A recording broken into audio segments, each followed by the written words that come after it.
Weight loss పరకడుపున తెల్లగడ్డ ఒక చిన్న పీస్, పెద్ద తినకూడదు. కొలెస్ట్రాల్ అన్నీ కూడా బాగా తగ్గిపోతుంది. దీన్ని అలాగే నమిలి తినేవచ్చు, కాకపోతే కొంచెం కారం అనిపిస్తుంది కదా, నమ్మలేము. కాబట్టి నేనైతే ఇలా దంచి పెట్టుకునేసినాను.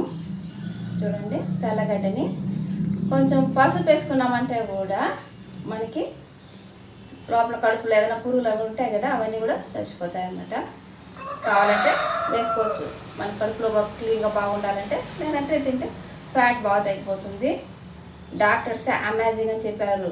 ఏంటంటే మా బాబు కూడా కొలెస్ట్రాల్ ఎక్కువ ఉన్నింది, చూసి తగ్గిపోయింది. రోజు ఒక్కొక్క పీస్ పెట్టాము బాబుకి, బాగా ఫ్యాట్ అనేది తగ్గిపోయింది. డాక్టర్ అమేజింగ్ అని చెప్పారు. కాబట్టి ట్రై చేసుకోవాలి.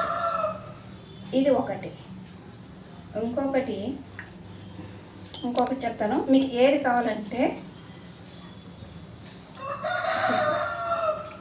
హాట్ వాటర్లో బాగా పెద్ద స్పూన్ ఉంది కాబట్టి ఇది చాలు, ఒక స్పూన్ చాలు. ఎక్కువ వేసుకోవద్దండి. హనీ వాటర్ తాగేస్తే వెయిట్ లాస్ అని చెప్తున్నారు. దాంతోపాటు కొంచెం పెప్పర్ వేసుకున్నామంటే, మిరియాలు, బాగా వెయిట్ లాస్ అవుతుంది. ఇది తాగేయడమే. ఒకటి, ఇది రెండు. ఏదైనా ఒకటి చేయండి, రెండు చేయొద్దండి. ఏదైనా ఒకటి మీ ఆప్షన్. ఇంకొకటి చూడండి, ఇలా కూర్చున్నారంటే చూడండి, కాళ్ళు ఇవైనా కలిసి ఉన్నాయి. ఇది దీనిపైన మనం కూర్చోవాలి. ఇలా కూర్చున్నామంటే భోంచేశాక ఇలా కూర్చునేసేయండి. కూర్చున్నారంటే మీరు ఎంత వెయిట్ లాస్ అవుతారంటే అంత వెయిట్ లాస్ అవుతారు. వజ్రాసనం అంటారు.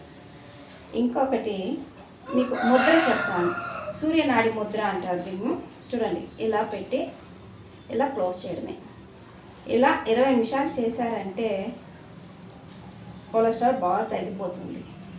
మీకు ఇంత ఈజీగా చెప్తున్నాను ఎందుకంటే